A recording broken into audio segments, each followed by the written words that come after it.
All right. We will go ahead and get started. So hello and welcome to the American Family Insurance Dream Bank, where we believe in the transformative power of dreams. My name is Jenna, and I'm thrilled to have you with us today. For those of you who are familiar with Dream Bank, welcome back. And for those that are joining us for the first time, welcome. Here at American Family Insurance, we believe communities are stronger and the future is brighter when people are actively pursuing their dreams. That's why we created DreamBank, an inspirational community destination and digital experience dedicated to dreamers everywhere. From our daily event series to immersive signature programs, there's something for every dreamer. Our offerings are designed to help you celebrate the dream journey, overcome obstacles, and stay motivated. Now, let's shift the focus from DreamBank and myself to the highlight of today's event. It's my honor to introduce our esteemed speaker, Michaela Yopps. Michaela Yopps is a registered occupational therapist who currently serves as the clinical director at Common Threads Family Resource Center. Common Threads is a nonprofit outpatient clinic and alternative school program geared towards autistic and neurodivergent individuals and those with behavioral disorders, sensory differences, and mental health needs.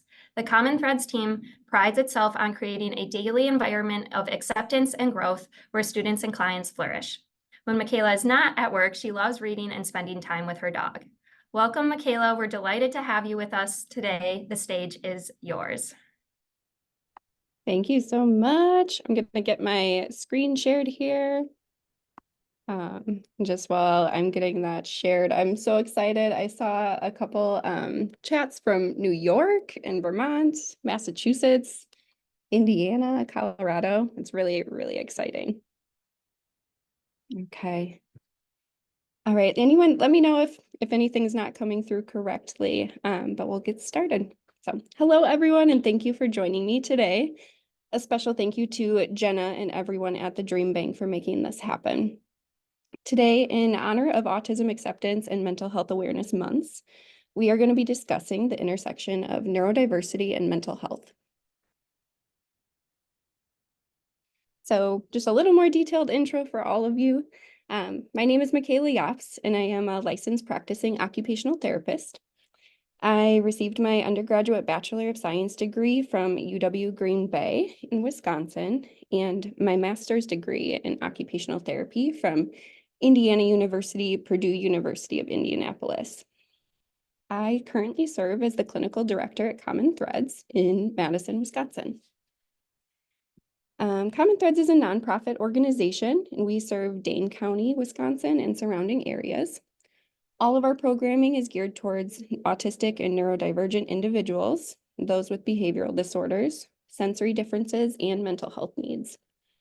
We have 2 different programs, and the Common Threads Outpatient Clinic is comprised of a multidisciplinary team of psychotherapists, occupational therapists, a speech and language pathologist, and service facilitators. They all provide a continuum of services to clients and their families. The Common Thread School Program offers alternative placement for students in the greater Madison area who require intensive supports and a smaller learning environment in order to develop those critical skills for successful participation across school settings.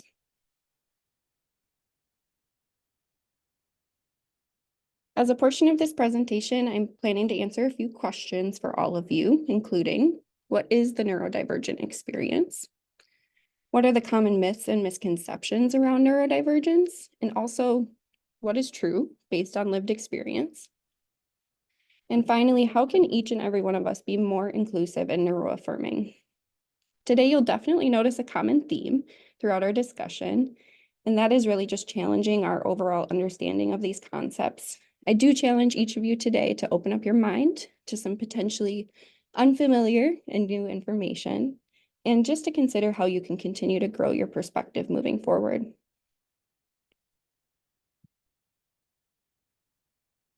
Let's get started. What is neurodiversity? The term was coined in the 1990s by someone named Judy Singer, and she was an autistic sociologist. First, let's cover some general terminology too, that we're all on the same page. When using the terms neurodiverse and neurodiversity, we're really referring to our general human population or a group of people. So for example, I am presenting likely to a neurodiverse population right now. individuals can be neurotypical or neurodivergent, but please keep in mind that as more data is uncovered, it's likely that neurodivergence is more typical than we actually realize or acknowledge. I've included the actual definition of neurodiversity on the slide for you all to read. I do want to stress, though, that neurodiversity is defined differently by every neurodivergent individual. We will get into this in much more detail very soon. But historically, many have used the terms neurodivergent and autistic interchangeably, but we now really know that neurodivergence is more of an umbrella term, covering many diagnoses and experiences, such as those that are pictured on the slide.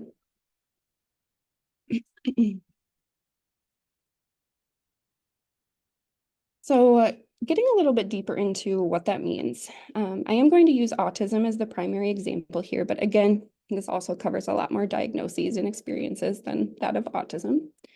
So let's take a look at just how much our understanding has changed over time. Historically, autism has been viewed a lot like a spectrum, right? You've probably heard autism spectrum disorder or individual on the spectrum. It's really been viewed as like a horizontal line, much like the one that's depicted on the left side of the screen. So this model indicates that some individuals are less autistic and some are more autistic. And this is where the concept of functioning labels comes into play. We'll talk about those a little bit more in detail later, but just for a quick reference, this is the concept that led to low functioning and high functioning terminology. The autistic community has advocated strongly for a shift of the spectrum to be more aligned with the visual on the right side of the screen.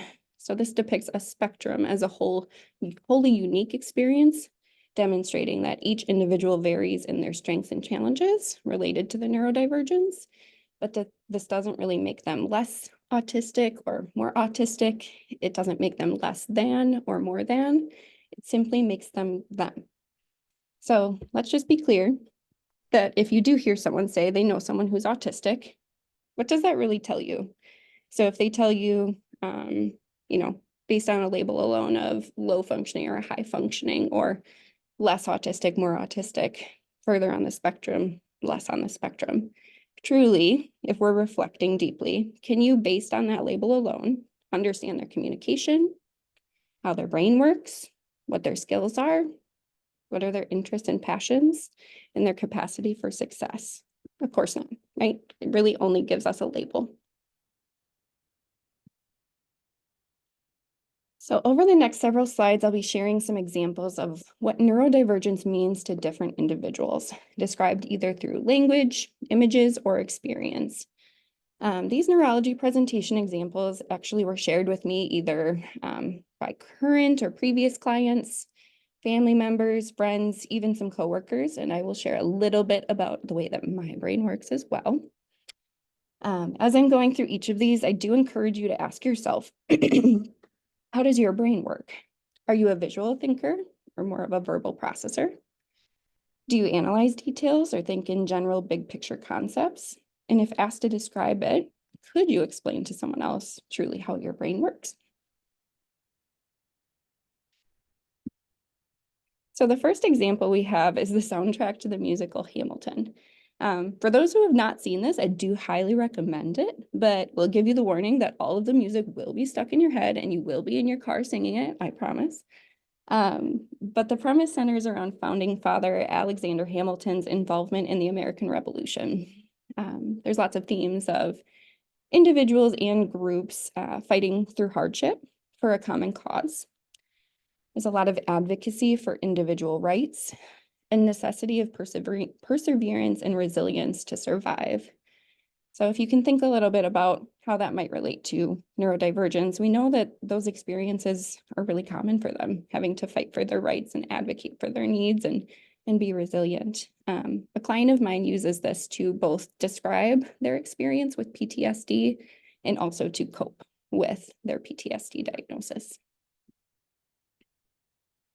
Second example on this slide. So I've had a lot of clients describe their neurologies like a control panel and a rocket ship.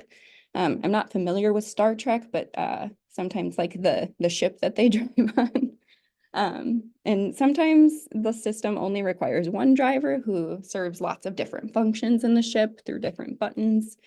Other times it requires an entire team of drivers with different functions. So for example, one driver may be responsible for the emotional regulation functions, and another is responsible for recognizing body signals like hunger and fatigue and thirst.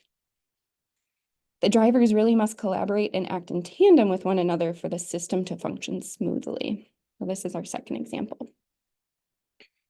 Our third example on this slide, this individual describes that their brain works much like a choose your own adventure book. If you're not familiar with those two, those are really fun and interesting, but they basically visualize their options on how to respond in a situation, and the best one is then chosen based on additional important information that they've gathered based on the context. And then finally, I had a client with sensory processing disorder describe their sensory regulation to me to be much like a dam. So on a good day, their river is low, the water is stagnant for the most part, maybe a little bit of movement, but nothing drastic. But as stressors and demands from the environment build up over time, the water rises in the river, and then the dam begins to crack. Water starts to suddenly leak out, and then eventually it floods, catastrophically destroying everything around it. So this was their experience to describe what it's like to have a meltdown, basically. Okay, got two more slides of examples for you. So I've heard from many visual thinkers that they describe their neurologies a lot like a organizational system of some kind, like a binder or a filing cabinet or an organized kitchen drawer. I heard one time. I laugh because mine would be much like a junk drawer, oftentimes, depending on the day. Information is visually stored in its rightful place within these systems until it must be accessed. And then for some of these individuals, they visually picture themselves pulling that drawer open, pulling out the information that they need, sometimes taking some time to look through those different files and find it. But then eventually they find that information and then they restore it after they no longer need it until it's needed again. Second example on this slide.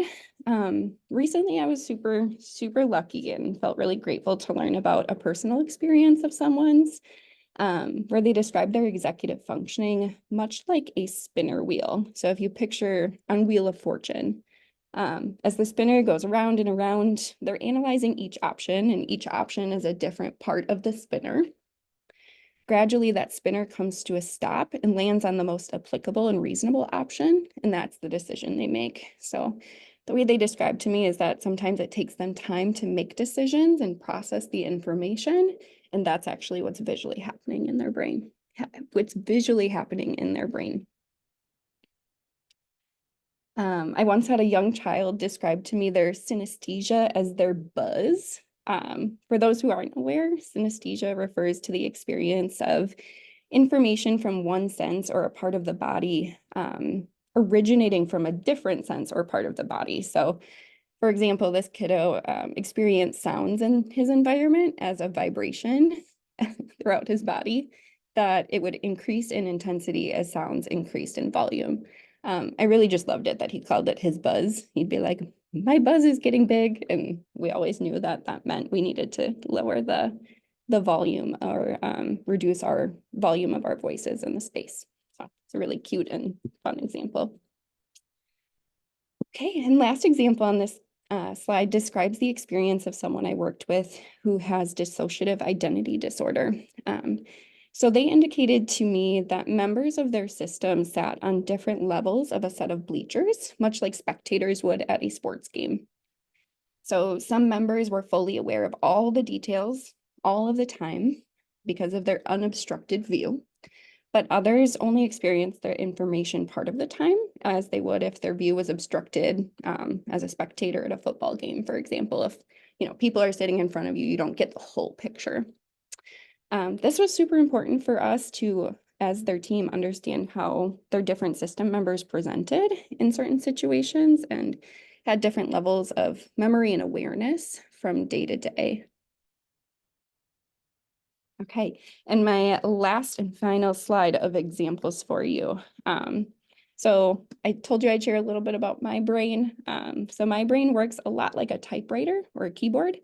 So I am constantly hearing words and letter sounds and visualize in my mind how those letter sounds come together, syllables, and just language in general. I'm definitely a stimmer. So I tend to stim by tapping, and it oftentimes looks a lot like typing on a keyboard. The drawing on the bottom left of the screen is of an electrical circuit. I will be fully transparent with you that electricity was not my strongest area in my science degree, so bear with me. But my understanding is that a circuit really can only function if there's an energy source and a conductor allowing electron flow. So some big sciencey terms here. The individual added in an ammeter, which is depicted by the A on the drawing, which is used to measure electrical flow. And this person described to me that they had to have their ammeter present in their brain to understand whether or not they felt tired and needed to sleep. But without it, they couldn't feel it in their body. So they would go days and days without resting properly. Okay, and then the picture of the kitchen is an example that was provided to me by a clinician. So she shared that one of her clients experiences their cognitive functioning much like a kitchen station. So some information or things are in the oven, which means they're being passively thought of in the back of their brain. But some thoughts are actually on the front burner on like stir fry, which means they're high priority and they're being thought of really intensely. So things can move around the kitchen from one part to another, intentionally or unintentionally as needed. And lastly, I'm going to play you an audio recording in which an individual describes their experience as an autistic adult. If this sound does not come through for whatever reason, please let me know.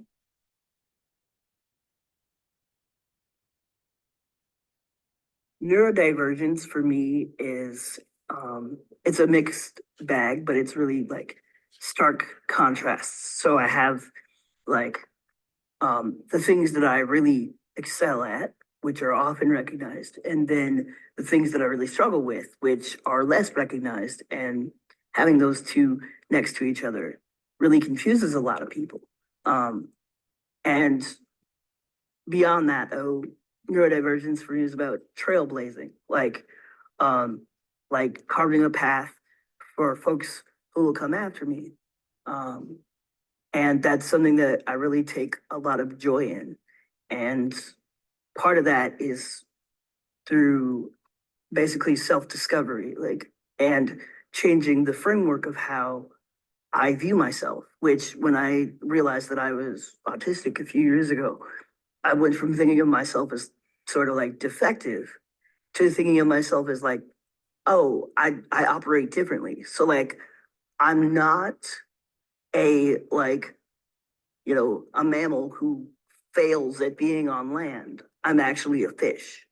And that's a really important distinction. And that's something that I want to continue to explain and educate people about is that you can't put someone in an environment for which they are not at all suited and then judge me or them on their ability to adapt in that environment.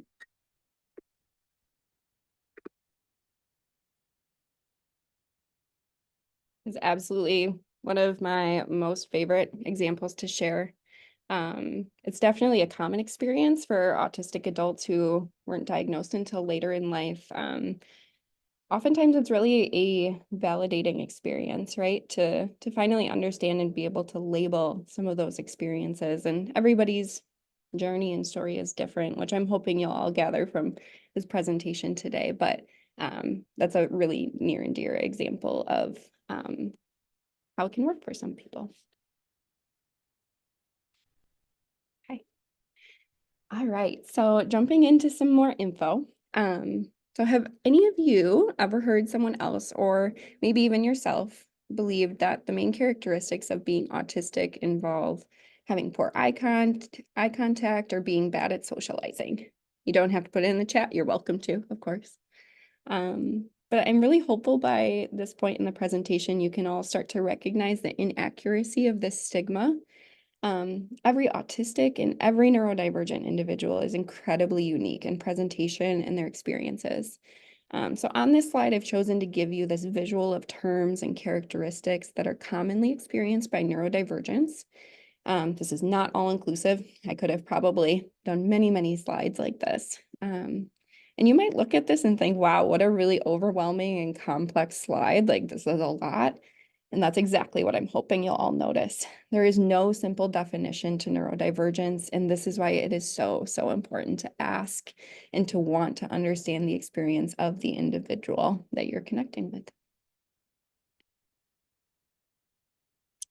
So, as we're now in Mental Health Awareness Month, I do think it's really important that we honor the challenges that neurodivergent individuals face in this area.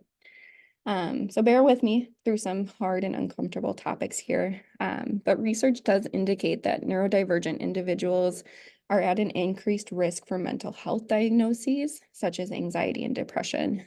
We see higher rates of suicide attempts and successful completion in neurodivergent individuals compared to neurotypical individuals. And we know that neurodivergents are at a greater risk of trauma, bullying, and abuse. And generally, more likely to experience heightened levels of stress, overload, and burnout. But my question for you, are these symptoms and experiences caused by the neurodivergent diagnosis itself, or might they be caused by the fact that our world and society is not designed to support these people? So to answer that question, it's a common misconception that neurodivergence automatically results in mental health symptomology. On the surface, it might look this way, right? It's kind of that causation versus like correlation concept.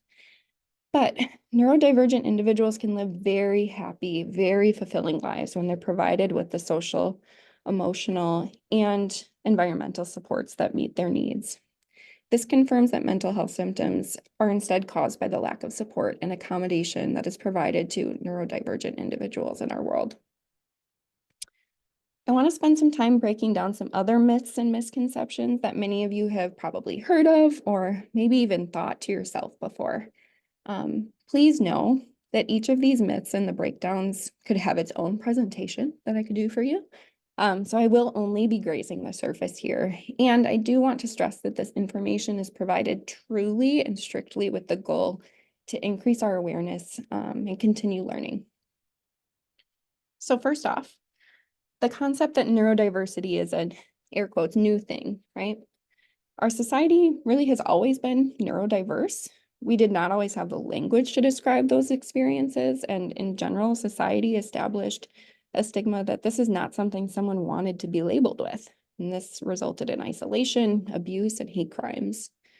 Historically, some neurodivergents have even been institutionalized, many forced to mask their neurologies in order to fit in and to look like the neurotypical population or the seemingly neurotypical population. So no, neurodiversity is not a new thing. It has always been there and always will be here, but we as a society have not always wanted to see it. That's the reality. Over time, our understanding of neurodiversity has expanded, allowing for easier identification of characteristics in ourselves and others.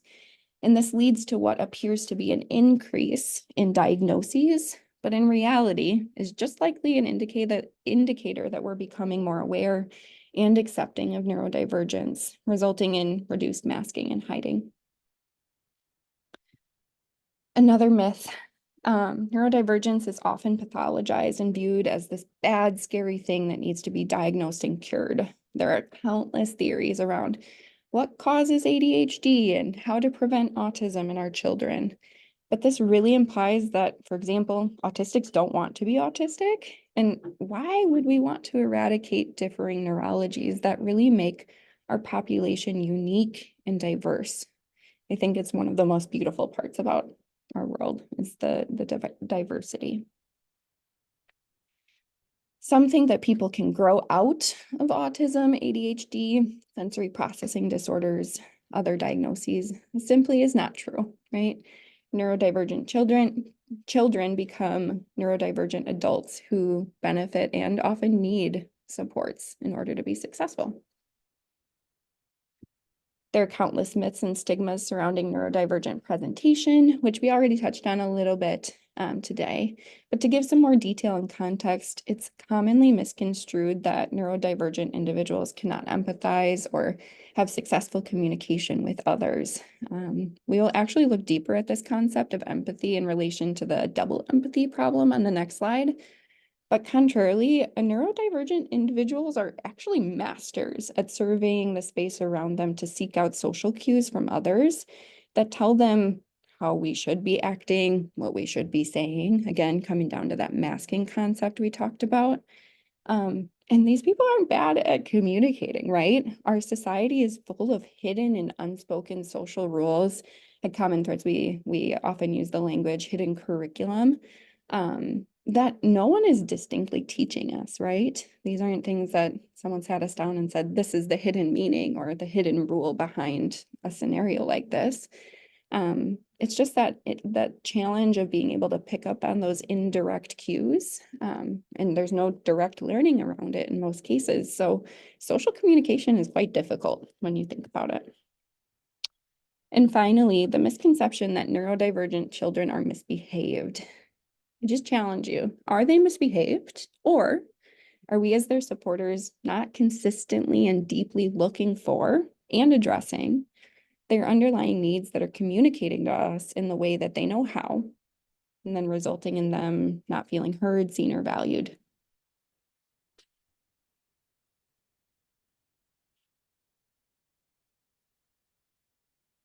So some of you may have heard of the double empathy problem before, but I will explain it in brief detail for those who are not familiar. The double empathy problem poses that autistics actually do not lack empathy, and in fact, just experience the world and express emotions in a different way than non-autistics do. And naturally, when someone has different life experiences and ways of understanding the world, it's a lot harder to understand and empathize with them, and vice versa, right? So just like it's often said that autistics lack understanding of social cues, it could also be said that neurotypicals lack social cues and insight into autistic communication and culture. And really, who's to say that the neurotypical way is any better, right? I really think this concept drives home a few different things. Number one being that we all want to connect with each other. We're social human beings. Number two, naturally, as humans, we best connect with those who we understand the most and who are most similar to us. Number three, it can be harder to empathize with those who have a different experience than we do. And number four, neurodivergence should not be the only ones responsible for adjusting communication to fill in the gap. So how can each and every one of us be more supportive and inclusive? What are those practical strategies that we can implement starting today, even after you're done with this presentation, that will better support the neurodivergent population? I'm asking that we begin by adapting our lens. I'm sure we have a mixture of attendees today. I would love if some of you could share if you're a professional, if you're a loved one of a neurodivergent individual, an employee or a coworker. Maybe we even have some neurodivergent individuals present. So if you're comfortable and willing to share, that would be really, really cool to see. But across the board, to be truly inclusive, we must be neuroaffirming. There are many, many ways this can and should be achieved, but the core principles of neurodiversity affirming practice as identified by the experienced educator include what looks like this little triangle on the slide, right? If you haven't checked out this resource, this is a good one. The experienced educator has some very cool affirming visuals and supports that I've used with a lot of friends and clients. Okay, so working our way from the bottom up. These principles include honoring all forms of communication as valid, including those nonverbal communication attempts, such as behavior, gestures, body language, etc. Adapting environments and systems to match neurological needs.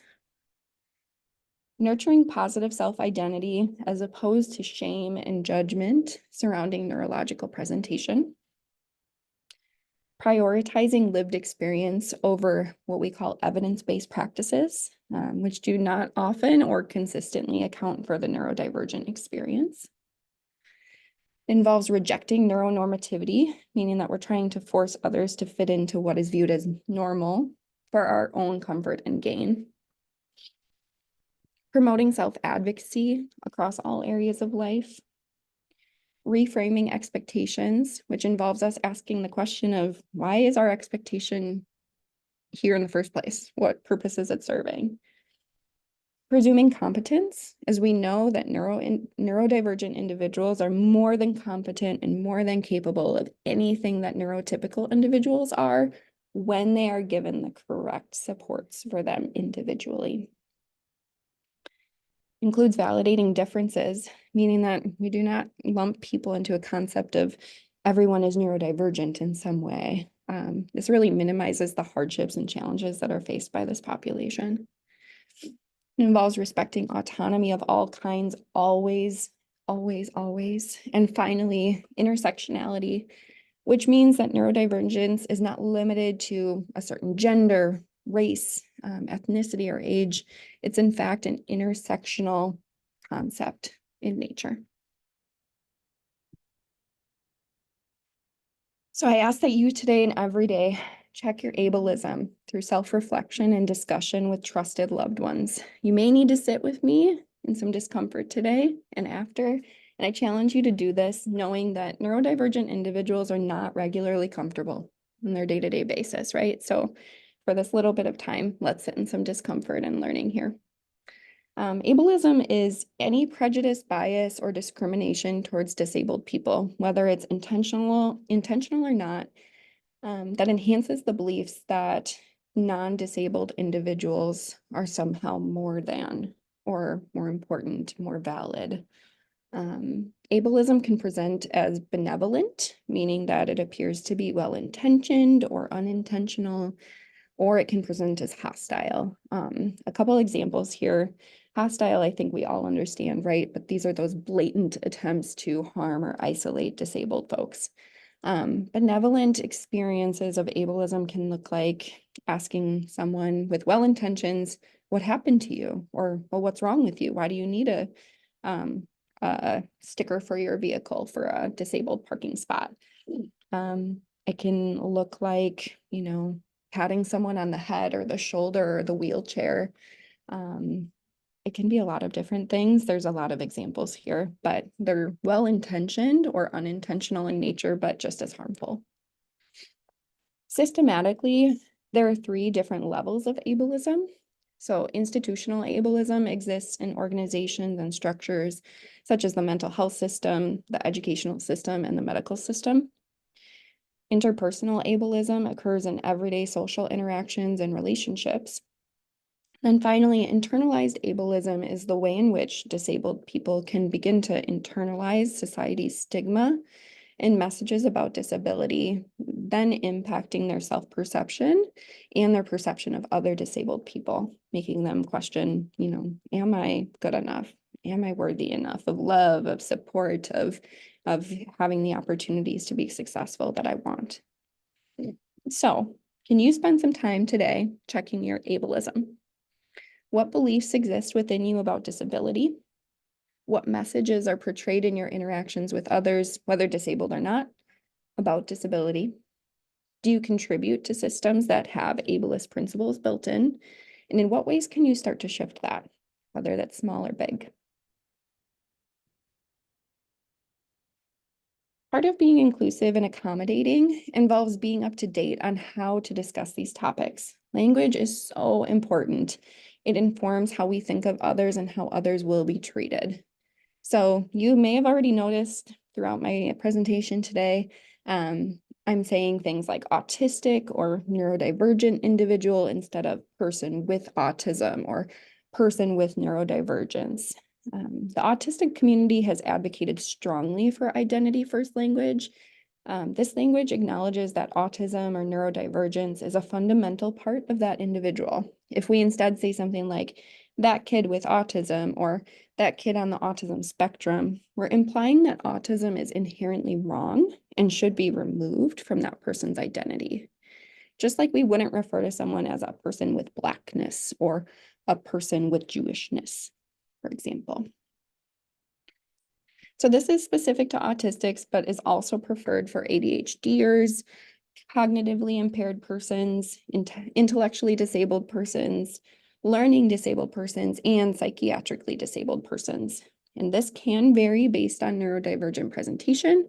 For example, those with Down syndrome prefer person first language. But please keep in mind that some may still prefer person first language regardless of the general preference. So it's always important to ask.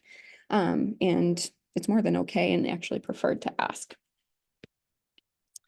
So a little more on the use of the word disabled. This is not a bad word, I promise. It can actually feel really dismissive to be called differently abled or to focus on a person's abilities instead of their disabilities, because it can really minimize the challenging experiences that are faced by this population. Many autistics identify as disabled, but not all do. So again, it can be really helpful to ask for clarification. At the beginning of the presentation, I referenced some functional labels. So again, you've likely heard someone refer to someone as high functioning autistic or low functioning. The neurodivergent communication has also strongly advocated against this language, as it creates a more than, less than narrative, resulting in increased stigma or misunderstanding and or reduced access to supports, right? If we say, well, they're high functioning autistics, well, then they don't need supports, right? That's just not true. So again, how much do you really know about someone if these labels are used? Instead, it's best to ask something like, what does your neurodivergence present like? What are this person's needs? And what supports are beneficial to you or them? You all may have also seen the puzzle piece be used to symbolize autism in the past. Again, it's important that we really stay up to date on appropriate language and symbolism. This often blue puzzle piece, or even like the blue buckets at Halloween, can be seen as really offensive because the puzzle piece implies that these individuals are puzzle pieces that stick out as different, challenging, etc. It indicates that autism is in fact puzzling and needs fixing. But the symbol was developed and is still used. It was developed a long time ago and is supported by organizations that speak over autistic voices. And they promote treatments that are actually harmful to neurodivergent individuals and can actually cause quite a bit of trauma. So instead, the neurodivergent community is asking that we use the rainbow or gold infinity symbols, as it really also ties into the concept that we're all unique and different. There's a little bit of a component of pulling in gender, which we talked about intersectionality a little bit ago as well.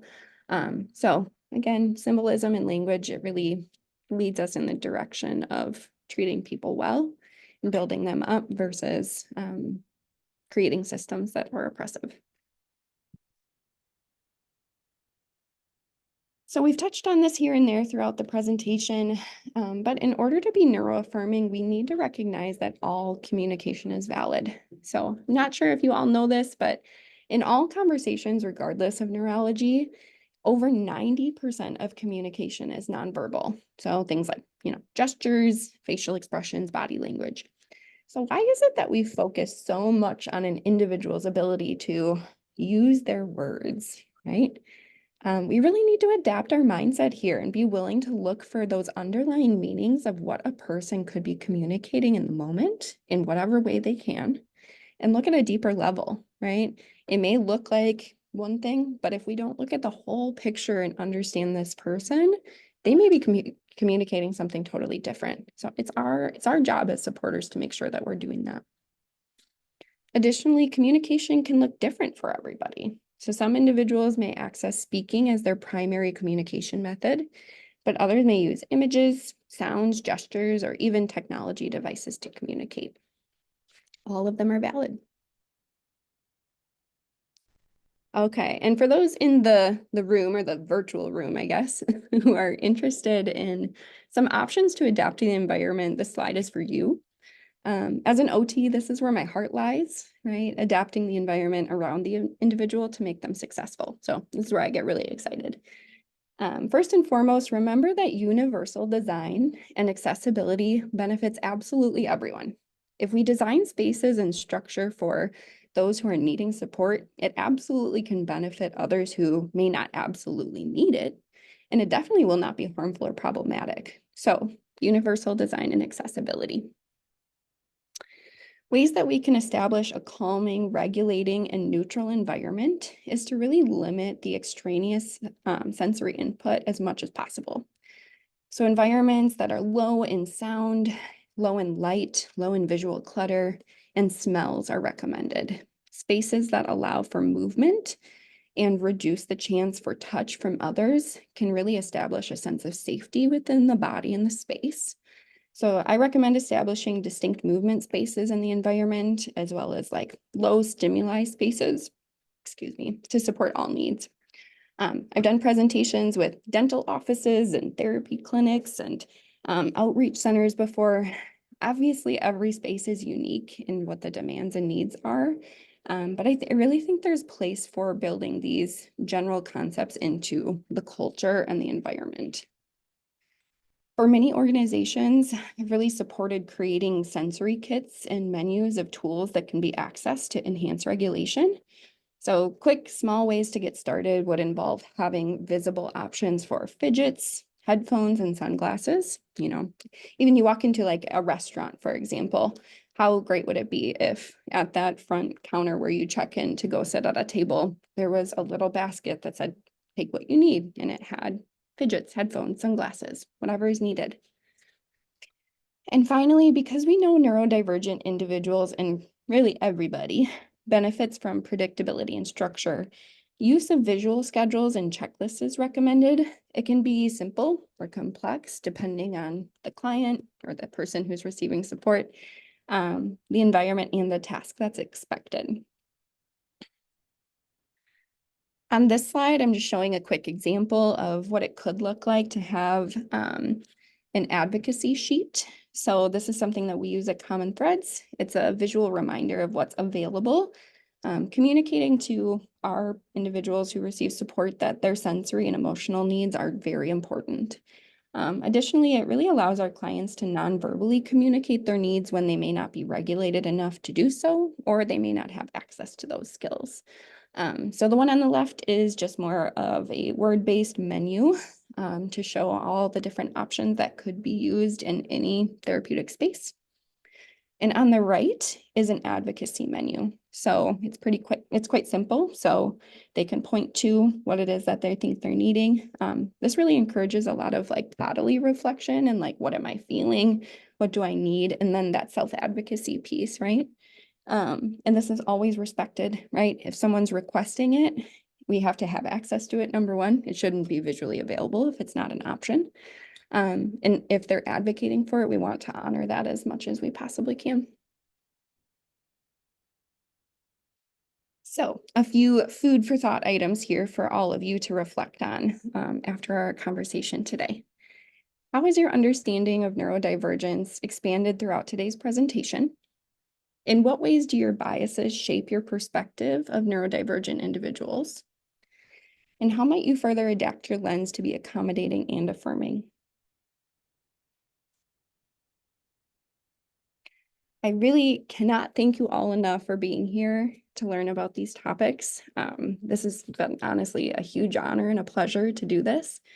If you're interested in more information about Common Threads where I work, or if you're interested in getting in touch with me, please feel free to access the QR code or my contact info on the slides. I know that DreamBank is going to make this recording accessible so it can be shared as well. And I'll make sure that the slides are available for each of you too. But at this time, I'll take any questions you might have in the chat and pass it back to Jenna. All right. Yes, go ahead. Feel free to put your questions in the chat. While I'm waiting for those to come in, we did have a few during the presentation. I think they were both related to the language side, Michaela, slide that you were talking about. But the first one was, is identity first the current trend or the new norm? Yeah, so it's a great question. I'd say yes. And again, it depends on the population. So I gave an example of, Down syndrome. Those individuals don't want to be referred as like Down syndrome people. They want to be referred to as person with Down syndrome. So it definitely is still an individualized experience, but this is the direction that the disabled community is moving in. I've been out of school for years now. Not too many years, actually, maybe 5 or 6 years. But even when I was in school, they were still teaching that person first language with good intention, right? Always good intention. But this is definitely the direction that we're moving in. Thank you. So the next question, I think related to this as well, could you please, I think repeat, you said something along the lines of like the most appropriate question to ask somebody when they're talking about like their preferred language. Yeah, that's great. Great question. It's a really great way to just get started. So, I start it from the first moment that I meet a new client or, am introduced to someone that I maybe know is neurodivergent, if they've disclosed that with me, or, I know with intake paperwork or whatever it is. So the way that I like to ask is, tell me what neurodivergence means to you. If I know that autism is their diagnosis, I may even say, what does autism mean to you? What does that look like for you? What supports do you need? What are your needs? Yeah, I think those are just a few quick ways to get started and ask. Yeah, super helpful. Thank you. Okay, we have another question here. Have your clients talked to you about the, oops. Sorry, I just lost it. Let me try to find it again. Okay, as you're doing that, I'm just like scrolling through the chat and seeing Yeah, there's all so of many you. coming in. All of you who did share your lived experience, whether neurodivergent or a support of one, and it's just really, really beautiful. So I thank you all for being here and sharing. Okay, I found it. Have your clients talked to you about the autistic community accepting self-diagnosis due to financial access, ableism, racism barriers? Yes. Oh my goodness. All the time. So yes, there is a movement that is happening right now and has been happening for quite some time. This debate around whether or not an autism diagnosis is truly needed from like a doctor or a medical professional. The autistic community in general has accepted self-diagnosis as a very valid experience. There are significant financial implications to accessing a neuropsych exam, for example. And for anybody who's gone through this experience, I'm so sorry, but like 1 to 2 year wait list minimum, just to even get in there and get an answer. And that's before you even access services, right? So there's a lot of barriers that are out there through our medical system, through our education system, and through our mental health system that are really impacting a person's ability to access the supports they need. But that is definitely something that is happening quite a bit.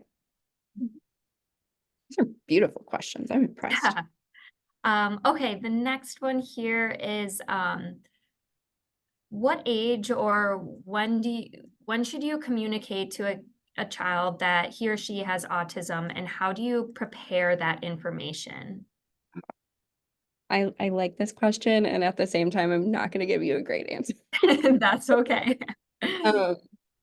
It's so individualized, right? Mhm. Your family and your kiddo is a unique being and may have additional things going on in their life, right? So it's hard to say, but what I always say when I have a family I'm working with who they're like, we know they are, but we don't know if we want them to know, or we don't want them to know that their friend is, or whatever it could be. The importance of knowing is so big. And I touched on this a little bit, but like, imagine if you think about the recording of the adult autistic that I played, imagine living your whole 20s, 0 to 20, your whole life. You're like, what is wrong with me? Why can't I be successful? Why can't I make friends? Why am I having meltdowns at school? I don't understand what's wrong with me. If we don't have that information or have those labels for those individuals, of course, it's going to impact their self-esteem. So the answer is hard here. There's no quick age where, that it's most appropriate or life stage or anything like that. But all I can say is that it is important. It's important for someone to have that information about themselves so that they can understand and advocate for themselves, for sure. Definitely. Okay. Next question is, if you were designing a sensory room for neurodivergent college students, what would you include, do, or offer? I'm obsessed. I have done some very, very cool projects in different organizations specifically around this. I totally encourage you to contact me on the side. I'd love to talk more. Um, in general, some more successful items or things to consider would be make sure that the environment is neutral, right? So we're reducing input in terms of like sounds, light, visual input and smells for sure, but at the same time, including options that provide that input for those who may need it. So here we love swings. If there's an option for a swing or way for, that vestibular input to be provided, that's really great. Weighted items like weighted blankets. We love weighted stuffed animals here. That's a huge hit. Headphones, tons of fidgets that fulfill different types of input is great. Trying to think what else. Yeah, I think those would be the biggest things, and then I'd have more questions after that around like, what's the presentation like, and what are those needs that are missing.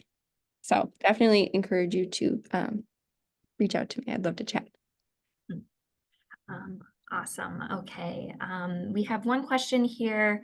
My kid has a very hard time controlling his emotions. He mentions breathing exercises do not work for him, but hugs do.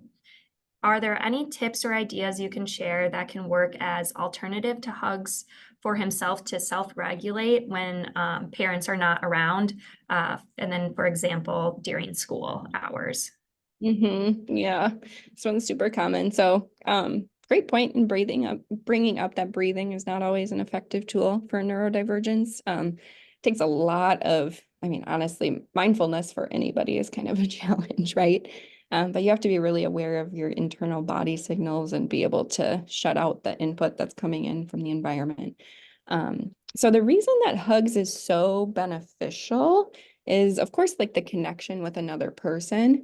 But if you think about when you get a big bear hug from someone you love, it's warm, it's tight, it's cozy, and it like wraps around you as if for a second, visualize yourself as like an infant being swaddled and rocked, right? That comfort, that coziness is all tactile and proprioceptive input without giving you my sensory presentation here. Some big words for you. But I would look at some examples of different like weighted or compressive materials. So I love recommending Under Armour compression shirts that can be worn under sweatshirts or t-shirts even. So they're kind of low profile because we do have a lot of kiddos who are self-conscious about their use of strategies and tools. That would be one. I'd also teach some like self-regulation of like body squeezes, right? So being able to give deep pressure on the arms, even the legs. Definitely look into some like heavy work proprioceptive interventions for sure. Thank you. Okay, so we have someone who says, my son struggles with, oh gosh, I might butcher this, so help me out, Michaela. Alexithymia. Yep. Yeah. He has an IEP in place and just got medical diagnosis as autistic and ADHD, has a lot of anxiety around transitions and change. How can I articulate to his teachers how they can implement the nonverbal resources tools if he maybe is not sure what he is feeling or needing? So my visual brain was like, I have to reread this question. Yes. So alexithymia, for those who aren't aware, involves just like decreased awareness around emotions in others and within themselves. Had a lot of anxiety around transitions and change, super common. How can I articulate to his teachers? The nonverbal resource tools, I think I have a question on. So like in terms of ways to communicate with him, or to encourage him to advocate. I think that's my question to follow up. But I will just validate in sharing that it can be very hard when you're working on an IEP team to get those needs met from a parent perspective. It can be really challenging. I think a lot of it comes down to like being the squeaky wheel. I say this to parents all the time. Like, unfortunately, the squeaky wheel gets the grease or whatever they say. So the more education and advocacy you can do, the more research you can provide is going to be important. I'm hopeful that our educational system is moving in a direction of understanding that those nonverbal tools are necessary and important. But really, I think it just comes down to education. Yes, for sure. Okay. Let's see. I think we'll do one more question here.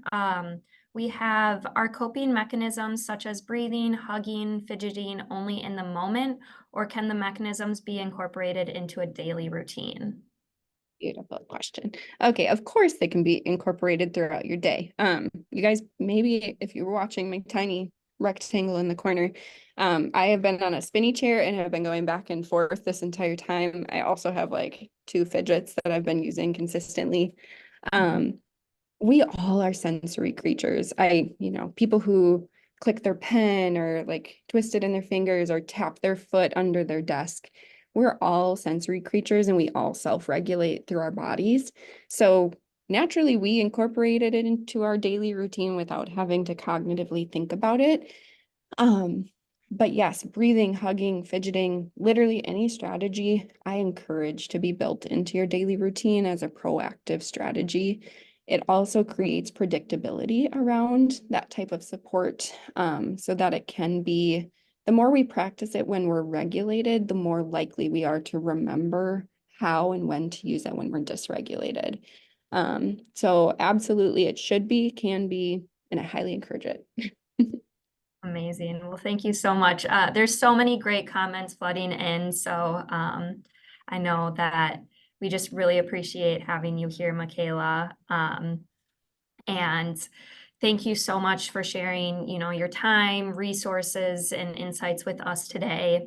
I loved hearing about the individual experience and examples you provided. It really helps, to understand all the different ways that people process, operate, and feel information. And I'm sure many of us found it equally as enlightening. So to everyone who tuned in, we're grateful for your participation. It's through your engagement that we continue to learn, grow, and chase our dreams together. Remember, you can discover more about our upcoming DreamBank events and access content crafted to inspire and support your aspirations on our website. And if you're interested in revisiting this event or exploring past ones, our YouTube channel is the place to be.